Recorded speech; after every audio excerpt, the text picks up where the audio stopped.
Hello friends, આજે તો મજા પડી ગઈ બધાને જમવાની.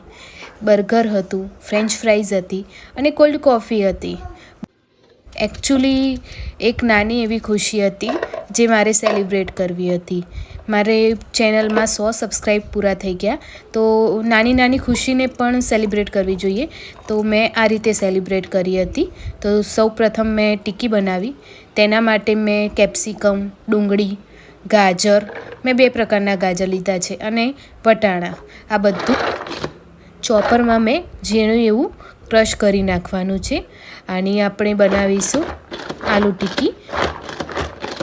તેના માટે મેં બટાકા પણ બાફી લીધા હતા અને થોડું થોડું કરીને બધી સબ્જી મેં આવી ઝીણી ક્રશ કરી દીધી છે. તો ચલો આપણે પહેલાં બટાકા છે એ આવી રીતે છીણી લીધા હતા, જેથી અંદર કોઈ લમ્સ ના રહે. અને 3-4 કળી આપણે લસણ પણ ફોલી લઈશું અને એકદમ ઝીણું કટિંગ કરવાનું છે. જો તમને ચોપરના મદદથી ફાવતું હોય તો તમે ચોપરના મદદથી પણ ઉપયોગ કરીને ઝીણું એવું કટિંગ કરી શકો છો. મને આ રીતે ફાવે છે, તો મેં આ રીતે કટિંગ કર્યું છે. તો તેના માટે મેં એક પેનમાં 2 ચમચી જેટલું તેલ લઈ લીધું અને અંદર જીરું અને હિંગથી વઘાર કર્યો. થોડું જે લસણ હતું તે પહેલાં ગોલ્ડન બ્રાઉન થાય ત્યાં સુધી ચડવી લેવાનું છે. પછી જે આપણે શાકભાજી આપણે ચોપરમાં કટ કર્યા હતા તે બધા ફૂલ ફ્લેમથી ચડવી દેવાના છે, જેથી તે ક્રન્ચી રહે અને પાણી પણ છૂટું ના પડે. અને મસાલામાં મેં જીરા પાવડર, હળદર, મીઠું, તીખું મરચું, હિંગ, આમચૂર પાવડર બધું નાખીને સરસ એવું મિક્સ કરી લીધું હતું. અને પછી અંદર જે આપણે છીણેલા બટાકા હતા તે નાખીને સરસ એવું મિક્સ કરી થોડીવાર ચડવા દીધું. પછી જે બ્રેડનો ભૂકો કર્યો હતો મેં તે પણ અંદર 3 ચમચી જેવો નાખી દીધો હતો અને સરસ એવું ચડી ગયું. પછી એક થાળીમાં લઈને એને થોડું ઠંડુ થવા દેવાનું છે. ત્યાં સુધી આપણે તેને ટિક્કી માટેની સ્લરી તૈયાર કરી દઈશું. અડધી વાટકી જેટલો મેં કોર્નફ્લોર, અડધી વાટકી મેદો અને સ્વાદ અનુસાર મીઠું નાખીશું. અને સ્લરી એવી પાણી નાખીને સરસ એવી જ્યાં લમ્સ ના રહે તેવી સ્લરી આપણે રેડી કરી દેવાની છે. હવે આપણે પહેલાં જે મિક્સચર બનાવ્યું હતું ટિક્કી માટેનું તે ઠંડુ થઈ ગયું છે. તો તેને મસ્ત એવા જે આપણે મેકડોનલ્ડ્સમાં ટિક્કી જોઈએ છીએ તે રીતની સાઇઝની આપણે ટિક્કી રેડી કરી લઈશું. બસ આ રીતે બધી ટિક્કીઓ આપણે રેડી કરી દઈશું. એકદમ ગોળ શેપમાં અને થોડી થિકનેસમાં બનાવવાની છે. આટલા માવામાંથી મારે 10 જેવી ટિક્કી બની હતી. અને બ્રેડનો ભૂકો અને મેદા અને કોર્નફ્લોરની સ્લરી પણ તૈયાર છે. પહેલાં આપણે ટિક્કીને મેદા અને કોર્નફ્લોરની સ્લરીમાં ડીપ કરીશું અને પછી જે આપણે બ્રેડનો ભૂકો બનાવ્યો હતો એમાં આપણે એક ક્રન્ચેક્સ માટે, મતલબ કે ક્રન્ચી લાગે ને એ માટે બ્રેડનો ભૂકો લેવામાં આવે છે. તો એ જ રીતે આપણે બધી ટિક્કીને કોટિંગ કરી લઈશું. અને ધ્યાન એ રાખવાનું છે કે બધી ટિક્કી આપણે ઉપર બ્રેડ વધારે ભૂકો રહી ના જવો જોઈએ. અને મેં આ બધી ટિક્કી ઓવનમાં મૂકીને ચડવી હતી. તમે ડીપ ફ્રાય પણ કરી શકો છો. મેં થોડું ઓછા ઓઇલમાં તે મૂકી દીધું હતું. પહેલાં પ્રી હીટ કરીને ઓવન, પછી તેમાં ટિક્કી મૂકી હતી અને ગ્રીલ કરવાનું. અને 150 ડિગ્રી ટેમ્પરેચર ઉપર મેં તેને 15 મિનિટ જેટલું ચડવા દીધું હતું. તમે કઢાઈમાં તેલમાં ડીપ ફ્રાય પણ કરી શકો છો કે સેલો ફ્રાય પણ કરી શકો છો. મેં ઓવનમાં બનાવી હતી. એર ફ્રાયર હોય તો એર ફ્રાયરમાં પણ મૂકી શકો છો.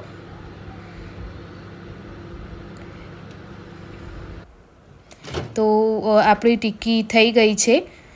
તો આપણે બહાર નીકાળીને ચેક કરી લઈએ.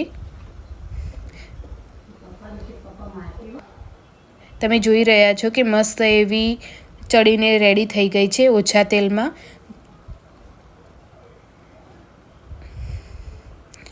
તો આ ટિક્કીને તમે 1 વીક સુધી સ્ટોર કરી શકો છો. અને બીજી બાજુ મેં મેકકેનનું ફ્રેન્ચ ફ્રાઈઝ આવે જે ફ્રીઝરમાં સ્ટોર કરવાની, તે હું રાખું છું. તે ફ્રેન્ચ ફ્રાઈઝ મેં બનાવી છે. તે તળી લેવાની છે. એકદમ ગોલ્ડન બ્રાઉન થાય થોડી એવી રીતે તળી લેવાની છે. તમે ઘરે પણ બનાવી શકો છો બટાકાના ચિપ્સથી. મારી જોડે ટાઈમ ઓછો હતો તો મેં આ યુઝ કર્યું છે. ફરી એકવાર આપણે તે રેસીપી પણ જોઈશું. બસ આ રીતે મેં બધી ફ્રેન્ચ ફ્રાઈઝ રેડી કરી નાખી હતી. તો આપણી ફ્રેન્ચ ફ્રાઈઝ થઈ ગઈ છે. તો હવે આપણે કોફી રેડી કરીશું.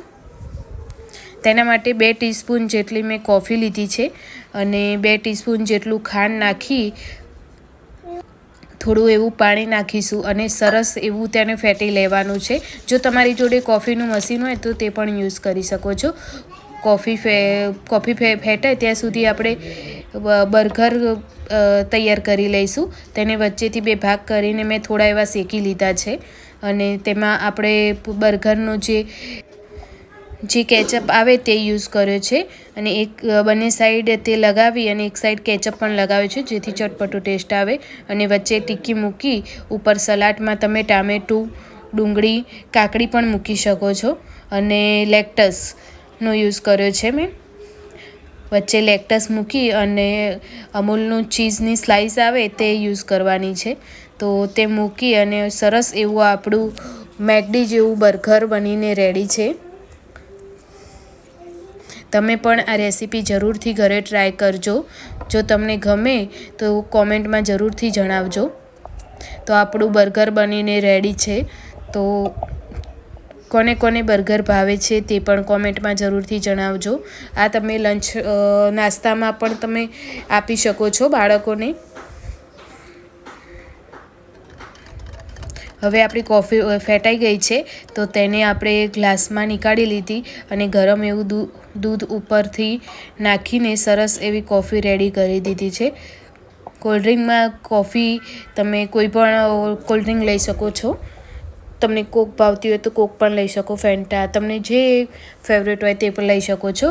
તો આપણું બર્ગર, ફ્રેન્ચ ફ્રાઈઝ અને કોફી બનીને રેડી છે. તો તમને મારી રેસીપી કેવી લાગી તે કોમેન્ટમાં જરૂરથી જણાવજો. Thank you friends.